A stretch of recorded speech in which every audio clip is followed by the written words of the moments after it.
Hey visionaries, welcome back to the Your Biggest Vision Show. I'm your host, Leah, and I'm very excited to have a very inspiring entrepreneur and a dear friend of mine, Carla Blumenthal, with us today. Hi, Carla. Hi, Leah. How are you? I'm good. How are you? Excellent. Good. Well, we are very lucky to have Carla here, you guys. She has both an amazing journey of her own as well as an amazing share of the work she does. So Carla is a coach for high achieving men. She helps them master their emotions so that they can have better relationships and more fulfilling, successful lives. Carla is also a fellow New Yorker with me, and she's a newlywed. So thanks for being here with us, Carla. Totally. Thanks, Leah. So I want to go back before you had your business, which I know, you've grown so much over the past few years. When you were in high school, what did you think you were going to be when you grew up? I wanted to be an actress. Yeah, I didn't know that. Yeah, which is sort of funny because growing up, I was really shy. Like when I was really little, when an adult would say something to me, I would clam up and I could barely even open my mouth and say anything back. But I used theater and dance to really learn about myself by learning about different characters and emotions. And so I always thought I wanted to be an actress, and that's part of the reason why I fell in love with New York when I was younger. Yeah, I hear that. I was going to be a rockette, and then they were like, "You're not going to get over 5'2", so you're going to need to give up that dream here pretty quickly." But I hung on to the New York one. Yeah. So you wanted to be an actress. Did you go to school for acting? I didn't. Okay. So I ended up. What you ended up deciding? Yeah, I ended up studying communications and marketing because I was like, oh, that's the safer thing to do. But I put it, my parents were like, well, you can always do marketing or communications for a theater in the city. And so I was always like, okay, there's part of the thread of my story of sort of following the safe route. And that was really the first thing where I was like, okay, I'll do the thing that, I should do versus following my heart. But I studied communications and marketing, and I ended up loving it and learning about really how people receive messages and what makes people tick, what makes people buy, and learning a lot about different, consumers. And it was really interesting. It was also during the time when social media was starting. So it was right at the time where I was studying PR, but a lot of it was about, how do we use the internet and social media to get messages across? Yeah, well, that definitely is probably helpful in the work you do now. So that worked out well in the end. Yeah. When you were deciding the safe route at that point, did you know that you were opting for the safe route, or did you not even question it because you just were going to do what other people and or your parents told you to do? Do you know what I mean? Yeah, I don't think I had the language yet to be like, oh, that's safe versus that's what my heart wants. But I was just like, well, everyone, says it's the right thing to do or what I should do. And so, I knew I wanted to be in New York and do something that would light me up. But I didn't have the language yet or consciousness to understand what was safe versus what my heart was saying. Right. Okay, great. Yeah. So when you graduate college, you end up working in communications and marketing. Did you realize pretty quickly that your heart was not lighting up, or did that not happen yet? It didn't happen yet because I worked for basically a social media startup, an agency that was really exciting. So everyone was basically 28 or younger. And oh, how fun. Yeah, and it was really fun. So working with really amazing minds in advertising and social media, and, at a time when that was literally just starting. I think it was, I started working there in 2009. And so I was, 24, 25 and managing multi-million-dollar accounts for Microsoft and Visa. So I got thrown in really fast and learned a lot of amazing business skills when I was there, how to think about a contract, how to scope out hours, how to do sort of like the foundational business stuff. And so actually I really loved that experience because I learned so much so fast. But then I got caught in the New York high achieving burnout cycle. So it was about 2 to 3 years in where I realized I was, staying at the office till 8, sometimes 9 at night, eating pad thai, like then going and working out at like 6 a.m. And I was like, just exhausted and not treating my body and my mind and my spirit the way that now I do. And so I realized, probably a few years in that I was like, wow, I've, gained weight. I'm unhappy. But I didn't have the language again to be like anything other than this doesn't feel good. Still though, I mean, there must have been something, because what you're describing is, I don't know, any 20 something that lives in New York that hasn't felt that to some extent, that hasn't felt like either they're sacrificing their self-worth for a terrible boss, or they're sacrificing their health for crazy hours, or they're sacrificing their peace of mind for like bad lighting in a cubicle or something like that. And though you might not have had, the dedication to your spirituality and personal development and mental health that you now practice, something must have made you say, this isn't working, and it's not working that so much that I'm going to do something about it. Whereas I think a lot of people just sort of like complain about it and accept it. What do you think it was that was your tipping point, or was it something that was in you that just, you were not going to have it? What was it? Yeah. So after I worked at the agency, I was like, I really want to find more fulfilling work. So I went and I worked at a health foods company. Okay. And I was there for about a year, and I loved the brand. I loved what I was working on, but I ended up being let go from that job. And this was the beginning of 2014. And so I was let go. And honestly, as a type A, I was actually overjoyed, and, it totally rocked my identity. Sure. Time. Sure. So that was the real push, was like actually someone sort of pushing me. But at that time, I was like, okay, wow, I've been given such an opportunity to really find what lights me up, really learn more about myself too. And so that's really what started my whole journey into personal development and spirituality, was really that year of 2014 of doing a deep study. Did you right away kind of go into the mode of, okay, this is a crappy situation, what can I learn from this? Or do you think you had to do a lot of work on how you can train your mind to be positive and see opportunities? Because I think, it's so inspiring to hear how you turned a scary situation into something very useful for your life. And I think a lot of us can look back on situations where we've inadvertently done that. But for someone listening who might feel like they're in a situation they don't want to be in, and they're kind of hung up on the negativity of it, how did you get out of that? Yeah. I knew, the one thing I did know is that I was, I just felt free on the other side. Wow. I mean, literally I didn't even cry that much when it happened. I was just like, wow, I'm going to just do whatever I can to not feel the same way that I felt the past few months. Almost to the point where I literally the day after I was let go, someone reached out to me with a freelance opportunity, and I hadn't even put myself out there at all.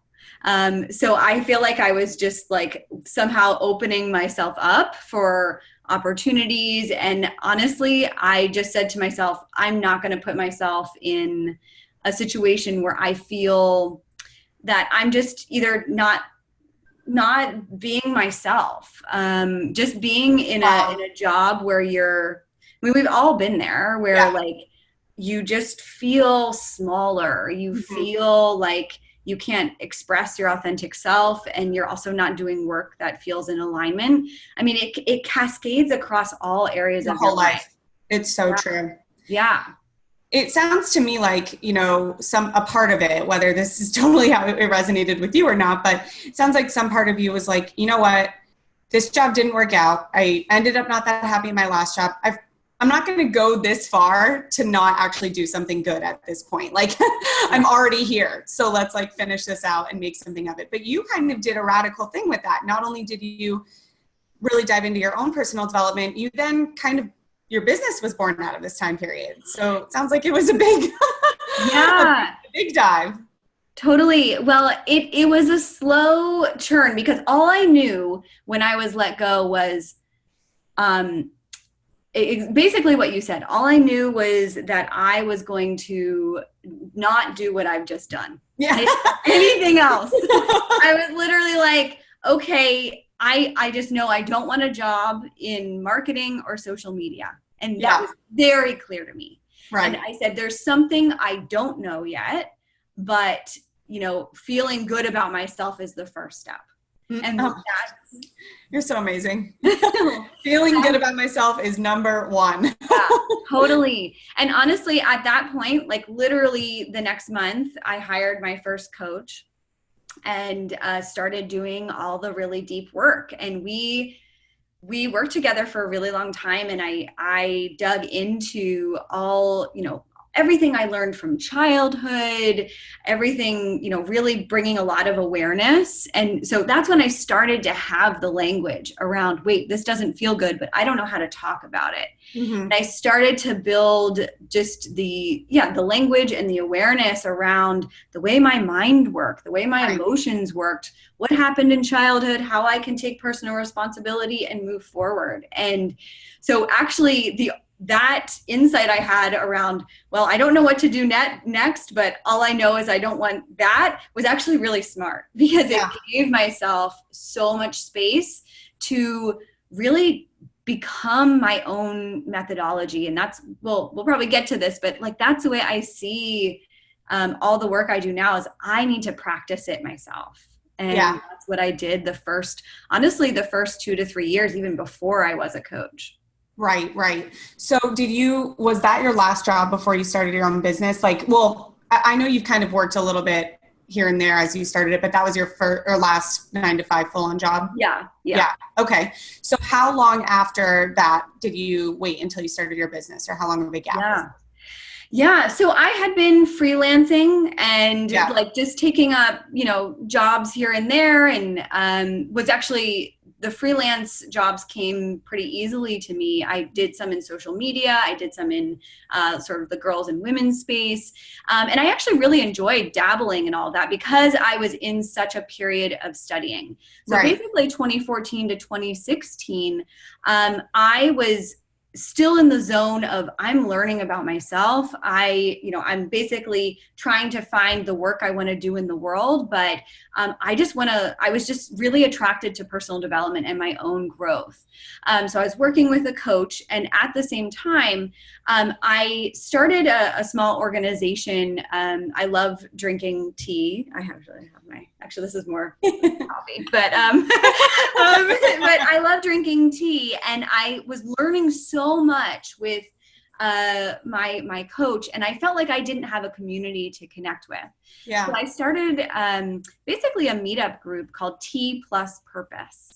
And for 2 years, basically 2015, 2016, I was just running workshops, and I was basically breaking even. I didn't even necessarily see it as a business, but I was facilitating small groups. I was basically coaching once a month and developing content. And it was actually through that. So I, had a chapter in New York, and then friends started opening chapters across the US. So I was training them on the content.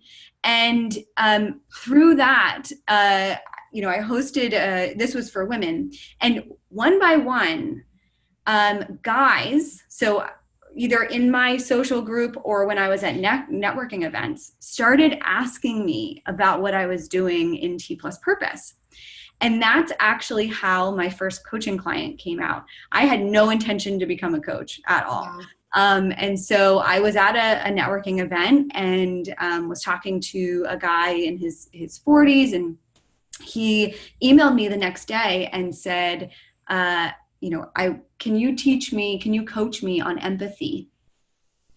And I was like, I've never been a coach. He was a CEO of a real estate company. And I said, great, let's dive in. So I started, basically my coach started coaching me on how to coach. So that was the genesis of it all. Okay, so many things are so good about your story that I want to pull out for everyone listening out there. So this is such a great example. I don't want to take this story away from you, but I tell one frequently, and I'll just tell it quickly, of when I was like by myself in Thailand, and I thought that it was such a good idea to like go to Thailand by myself until you're alone in a different country. And I didn't really know what I was doing there, etc. And this again comes from a long story. I'd been there for a while. And so at this point, I had been in Southeast Asia for a while. And at this point I was sort of like, what am I doing here? How long should I stay? Should I go back to New York? Which like totally clueless toward what I wanted to do. But the only thing I knew was that I didn't want to go to law school. That was like the reason I went to Asia. And I just remember kind of making a decision when I was in Thailand that like, I didn't know what I was going to do. I knew what I didn't want to do. Like bring it on world. And it was amazing the things that opened up to me, just like you're saying how you got freelancing and you loved them. I mean, I met someone on the subway and I ended up tutoring her kids from Israel on their English accents. I don't know anything about accents to be. So all I'm trying to say is Carla's story is an amazing example of how things, I don't know how to say it in a less woo-woo way. Maybe you do, Carla, but when you take the first step or you open a door, opportunities are all around you all the time. They are already there. And so we can easily get stuck in this thinking of, I don't know how to make money this month, or I don't know where to find my next client, or I don't know how to quit my 9-to-5 job. I don't know where my next subscriber is going to come from. Those opportunities are always there. They are always there, but they're not going to show up unless you signify in some way that you're receptive to them. Again, I know that sounds a bit woo-woo, but your story is such a great example that once you just sort of said, okay, I'm not going to cry over my job. That was meant to be. I'm going to see what happens and be committed to being happiest and feeling good. And it sounds like the dots just connected right in front of your eyes.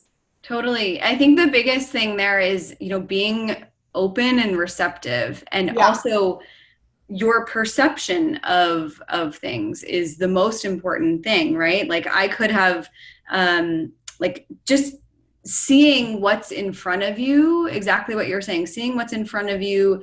I could have, not gone to that networking event that night. Right. I could have,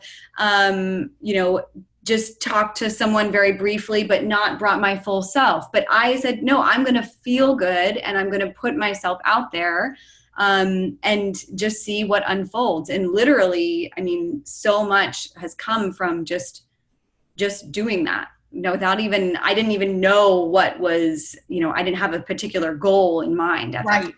Right. It's so funny you say that, and that you led with, I was so committed to feeling good, because I just the other day read in a book, and I will remember what book it is, but I don't right now, but it hit me so hard. And it was that when you are mad at yourself, hard on yourself, unhappy with yourself, you are never in the receptive mode. And I thought that was such an amazing takeaway, because it's such a reminder that entrepreneurship it requires personal development. You don't get to skip out on this, you guys. You can have the best idea, the best marketing plan, the best whatever on your computer in place. But unless you're really believing in yourself and feeling good about yourself, you can't really receive all that's out there for you. You can receive some, like I think you can hustle your way to some stuff. Yeah. But there's so much more out there that you're blocking yourself from. So it's amazing that you led with that. I obviously could go on about this forever.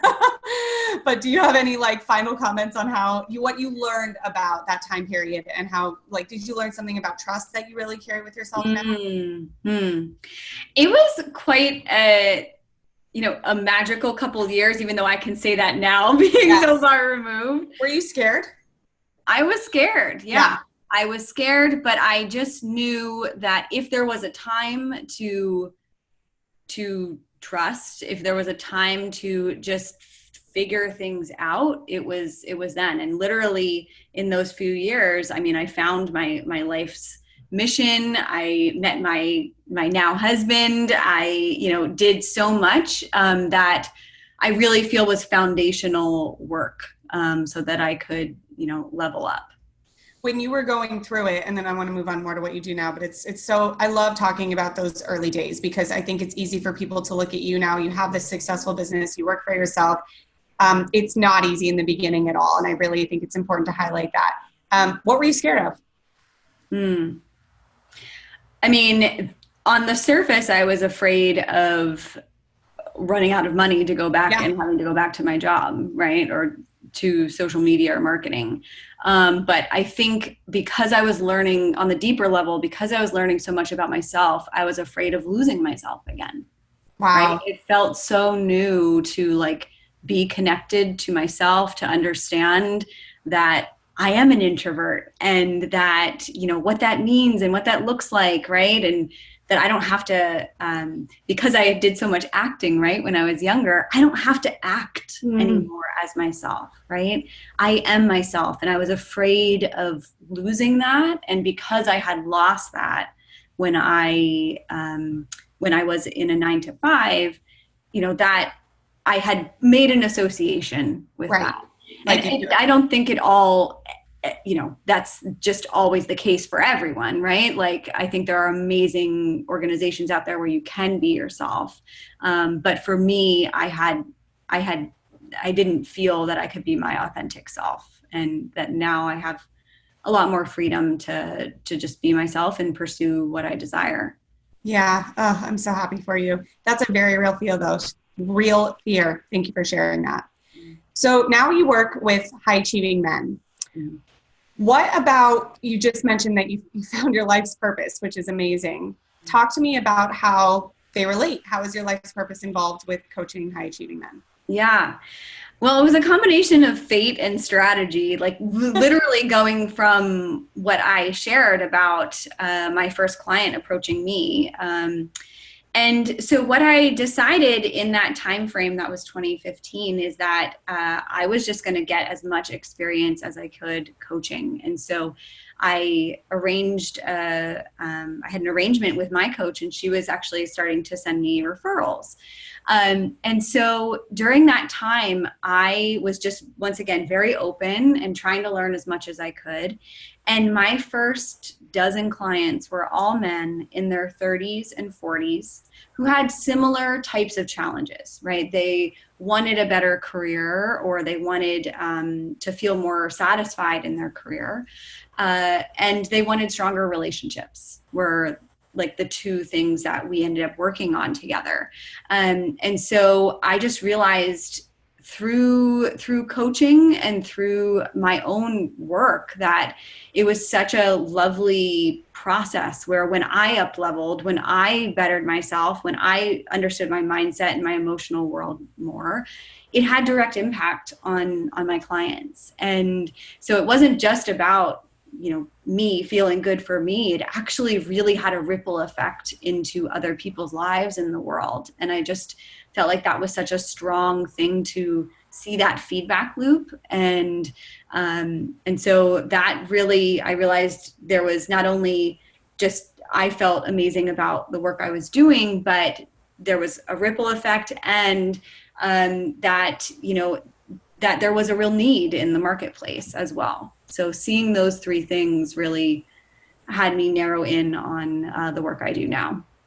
So this is an amazing, amazing point. You mentioned that you up-leveling yourself, you putting yourself first, you becoming the best version of yourself, transformed the lives of your clients, not just yours. And I'm sure that that's something that you share with your clients as they're developing themselves. So for someone out there who's listening who maybe hasn't really recognized this concept yet, or maybe grew up Catholic like me, raising my hand, where selfishness was a sin, or just doesn't understand that putting yourself first isn't about you. What kind of practical steps or tips can you give to explain that it's a very generous thing? Yeah. So a couple things. One, still from like a conceptual level, right? I often say, like, I am my own methodology, right? So I need to feel good in all these areas so that, you know, so I can perform my best. But on a practical level, it means like actually looking at all of your relationships. So whether you have, you know, a spouse or your family or your colleagues, noticing when you are feeling down or when you aren't feeling good, or even if you have like a problem, like there are ripple effects that can happen in your relationships, and recognizing the power that you have in your relationships can bring some more awareness to like, wow, if I'm sort of more on the negative side, that affects all these people around me, right? If I'm on, more of a positive side or taking care of myself better, that actually affects the people around me in a different way. So it's actually not about you at all. I mean, it is, but it actually is about your community. It's about the people that you interact with every day. I mean, even down to like the barista, right? If you're going in and you're, negative, it's like people can feel that. And so seeing that it's the practical step is to actually notice and inventory all of your relationships, and how when you show up differently in them, how that impacts a lot of different people that you care about as well. When you started really implementing this in your life, were there any specific things you can think of that needed to change? Like, did you start saying no to more people? Did you start doing social things differently? Did you have to cut anyone out of your life? Like, what can this actually look like? And can it be uncomfortable at first? Because that might keep people from actually doing it. Totally. Yeah. I mean, I went, the whole reason why I started that original organization, Tplus Purpose, is because I felt lonely. Wow. I was lonely in learning this. Like I was learning so much and I felt like things were, expanding so much. And yet I didn't feel like I had a community to connect with. My girlfriends were lovely people. And I realized I wanted more connection. I wanted to talk about everything I was learning in just a much deeper way. So I was very lucky that people weren't negative. Like my family was nervous, but they realized that because I was in so much pain and suffering when I couldn't really feel like myself in my 9-to-5, they were like, great, you're feeling good, go do what you want to do. And my friends were just a little bit confused, but they were like, go do it, whatever. So that was fine, but I didn't have to cut anyone out, but I couldn't rely on them for like really rich support. So that's where I started, obviously working with a coach, and then built this organization so that I could find that deeper connection. Yeah, wow. It's incredible how you took the initiative to recognize what you needed to do to actually make this transformation. It's one thing to learn it, to read about it, to hear it, but another to actually apply it. And a lot of people can't do it on their own in the beginning. I don't think you should. What's the point of that? And so to take the initiative to not only find an organization and a community, but to start one is very admirable. One other thing I wanted to ask you a little bit about the work you do now, and then I also just want to give you the space to share any, of the big things you've learned in working with men, because this is probably a show of more so women, although I know there are guys out there too, and we'd love to hear. But my question specifically goes back to you mentioning that you were doing some freelancing stuff and maybe some volunteer stuff with women and girls. And I'd be curious to hear how your work with men supports feminism and women and girls, and how that intersects in your purpose. Oh my gosh, what a juicy question. I love that. There's a lot of intersection, right? I believe we're all equal, but we all come to the table with different perspectives and different challenges, right? And so, I think with men, when guys, we all have pain, we can all suffer in different ways. But I really believe that when men step into even more of who they are, realize their own challenges, their own suffering, and are able to do the work they need to do to either release that or recognize, if it's a childhood wound, or how they want to, commit to themselves so they're more in integrity in the future. That, elevates everyone too. That elevates women. And 100%. Yeah. And, I think about, dating in New York City is always a big question. I know we've been through it. And a lot of my clients some are in New York, some are all across the US, but dating is a big question that we end up working on. And a lot of what I do is around how do you want to show up as a guy that's in integrity towards, other women. I have a couple clients who are gay as well. And so whatever your sexual orientation is, like, how do you want to show up so you feel that you are putting not only your best foot forward, but that you are just in treating others the way obviously you want to be treated, in integrity with your own personal values. So that means like not ghosting. That means like, there's like pretty tactical things that we all have experienced at some point. But it can go on a super high level of how do you want to show up as a man who has these incredible values, and it trickles down into these daily actions that you take every day. And I think once again, that has a ripple effect towards women, and it has a ripple effect towards other guys too.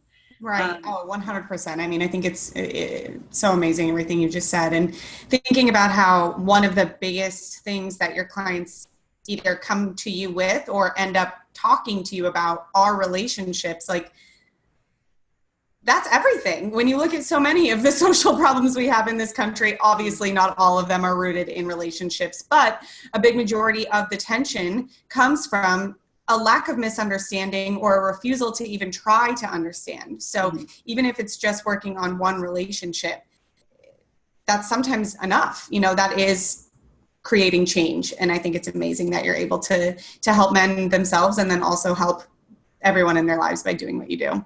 Thank you. Yeah, I think one quick thing around that is, right, relationships are like, there's so much emotion packed into relationships, whether it's, it doesn't really matter, friendships or colleagues, or, a lot of what I work on is romantic relationships. But when we can understand our own emotions better, and what I call emotional fitness, so be able to work with our emotions, get really strong in our own emotional landscape, recognize that we don't need to be a victim to someone else's action or non-action. Like, we can, when we have really strong emotional fitness and can, just be who we are, but also like just not be reactive, then we can actually, we can just be stronger humans and have stronger relationships. So I think it narrows down. We can take this idea of relationships and really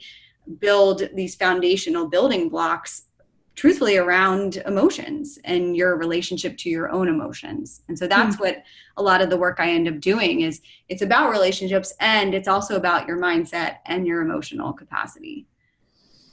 Wow. Love that all. Incredible. Is there, I keep saying like I have one last question and then I think of another. I could talk to you about this all day, but is there any big challenge that has come up in your work with your clients that you didn't expect, or that maybe you felt like you weren't ready to handle, and how did you overcome it? Good question. Well, it's also could be just about business. Like if there's something about business that's been really hard for you, anything along the way that just shocked you.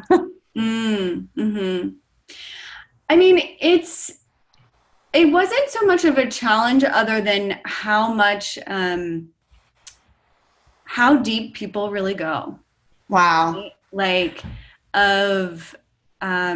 I feel very blessed that people feel they can, they trust me, and that we can work on a lot of, the deepest things, their deepest challenges. And, I'm not a therapist, but I feel like through the coaching work I've done, it's been really looking at how people are distracting themselves, right? Distracting themselves through unhealthy relationships or unhealthy jobs or social media or some type of, sort of addiction in some way. And so being able to recognize how the different flavors of distraction out there, right? And how that was, I think, the the most interesting thing for me was like feeling that, wow, that's why I value the work I do so much, is that people really trust to go deep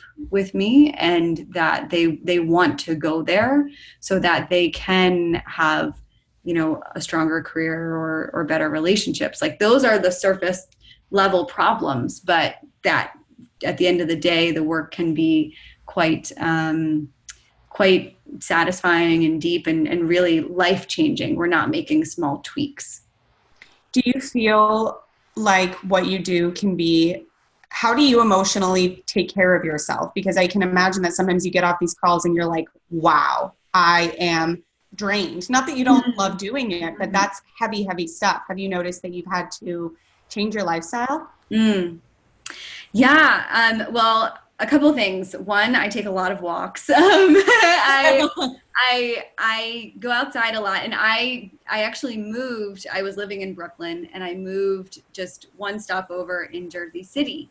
And even just being like slightly on the other side outside the city, I live like right near a park. And so I love the combination of having like a city-like feel, but being right by right by a park, being able to walk around.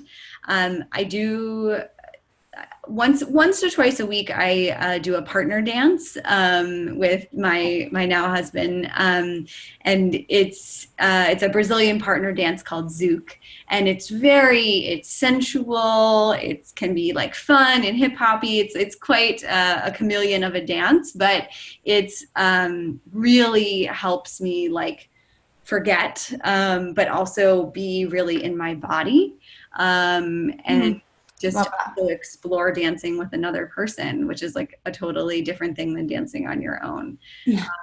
And also just, I'm really stay true to working out several times a week and eating well. So sort of the basics of, meditating every day, those foundational things, those foundational rituals are really important so that everything can build on top of it. But I think honestly, the dancing is so important because it helps me get into my body. And I sort of feel like I'm in a totally different world for that hour, 2 hours, once or twice a week. I love looking at it that way. Well, Carla, you are amazing. What a journey you've had, and what amazing work you do. Thank you so much for sharing this with us.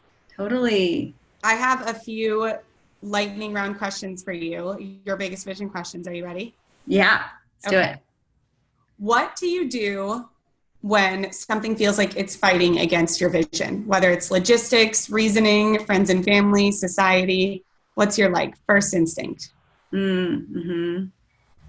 Well, the first thing that comes to mind is honestly taking a walk, because I think that's I think my body can, my body feels the fear very quickly. And so being able to get my body first out of any fear is really important. And then every year I write down like my full vision of like who I want to be, what my who I want to be as with like my own character traits and what my vision is and what my goals are. And so just coming back and rereading that, and having a really supportive partner is such a gold mine. Those are all 3 great tips. Mm-hmm. What are you most proud of in your pursuit of your vision thus far? Being true to myself. Amazing. Yeah. Do you have a book or podcast you really recommend for fighting for your vision? My favorite podcast you were on, the Successful Mind podcast. I think I've listened to almost every episode. I love David Nagel's Successful Mind podcast. Book, I really like, it's not a business book, but Byron Katie's Loving What Is. Helping you put anything that comes into your mind, a negative thought, or it helps it's a system to like look at anything that comes in that may not be, supporting your vision, or it really helps. There are basically 4 main questions that you can bring any thought through and help you reset. That's a great recommendation. Yeah. Okay. And I know you have something you want to share with our listeners today. Could you tell us a little more about that? Sure. So I have a audio and workbook that will help you really increase your productivity and focus by overcoming your inner critic, right? We talked a lot about my journey of having to step into, from being really young until now, of honestly the inner demons or your inner critic of stuff that might come up that might not support your vision. So I have this free resource that will help you just be much more focused and by overcoming anything that may be coming up internally. So that's at carlablumenthal.com/biggest vision. Amazing. Thank you for creating that. And we will put that in the show notes for you guys as well. And then your website is carlablumenthal.com, right? Yep, totally. All right. Thank you so much, Carla. It was amazing hearing your story, and we so appreciate you sharing it with us. Oh, thank you, Leah. Talk to you soon. Bye. All right, visionaries, we'll talk to you soon. Thanks for tuning in.